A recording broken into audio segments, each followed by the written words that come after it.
Alright, fellow browncoats, time for the final episode of Review of the Day, which is Shindig. The crew lands on Persephone for a day of shore leave. In our shuttle quarters, Inara scans potential clients and chooses local aristocrat Ayrton Wing, a regular customer. Mal and Jane are accosted by Badger, who needs Mal's help to remove an illegal cargo for aristocrat's Aurora Caro, who shuns Badger and refuses to speak to him. He provides Mal and Kaylee with tickets to a fancy ball that Inara will be attending. At the ball, Atherton asks Inara to be his personal companion, remaining in a world more suited to her, but she diplomatically defers to making a final decision. Suddenly, the rival Miss Kaylee Fry, an escort, is announced. Kaylee, in a ruffled dress she had earlier coveted in a shop window, accompanied by Mal in a fine suit. Back of Serenity, Simon, Book, and Jane are playing cards, using ship chores as currency. River, experiencing another of her manic outbursts, frantically shreds the blue sun labels of their canned food supplies before Simon and Book can calm her. Meanwhile, Wash and Zoe have sex. Ooh. At the ball, Kaylee's friendly attempt to mix with the debutantes fails, but she is rescued by an older gentleman, the others in a group of severally mechanically minded men fascinated by her knowledge of ships. Meanwhile, Mal finds Warwick, who was cultivating a proposal that Badger is behind, despite Mal's professionalism. Just then, Atherton and Wing, with Inara in tow, interrupts their conversation. Mal escorts Inara onto the dance floor, but when Atherton cuts in and insists on his right to take Inara away because money changed hands, Mal punches him in the face, unknowingly making a challenge that commits him to a duel by sword against Atherton, a renowned fencer. Warwick agrees to be a second, and Mal is put up in an expensive room by Atherton for the evening to ensure he won't try to escape. On Serenity, Badger and his henchmen arrive uninvited to explain to the remaining crew that Mal will be fighting Atherton for his life, with Badger admitting that his only interest is making sure the crew uphold their end of the deal should Mal be killed. As Mal inevitably practices for the duel, Inara sneaks into his room to talk. She's confused by Mal's decision to punish Atherton because he insulted her, when Mal often does this himself. Mal replies that he merely insults her profession, whereas Wing insulted her. In the meantime, the crew of the Serenity sits in the cargo hold, attempting to plot an escape from the watchful eyes of Badger and his cronies. Jane comes up with the idea that they need a diversion to get Badger separated from his men.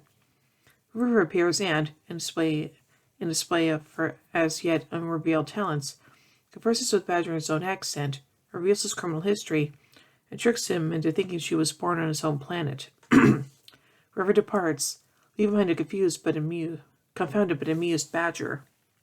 In the course of the duel, Atherton wounds Mal several times through his knowledge of swordplay and Mal's own competence.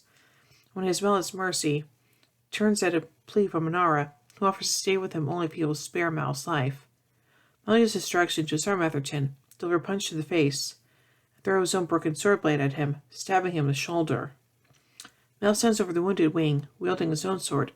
Aurora insists that he deliver the final blow, lest Atherton be humiliated for life. Mal, however, shows mercy after getting in 2 more pokes, saying that he has to be the better man. As Inara helps Mal off the field, Atherton calls out to her, saying he will ruin her for rejecting him. Inara responds before him that he is now persona non grata in the companion registry, implicitly ruining him.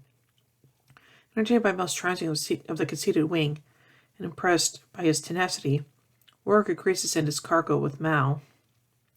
The as-yet unbegun escape plan plotted by the Serenity crew is aborted by the return of Inara and Mal, who chases a pleased Badger off his ship. Kaylee sits quietly in a room, listening to classical music, and gazing with pride at her ball gown.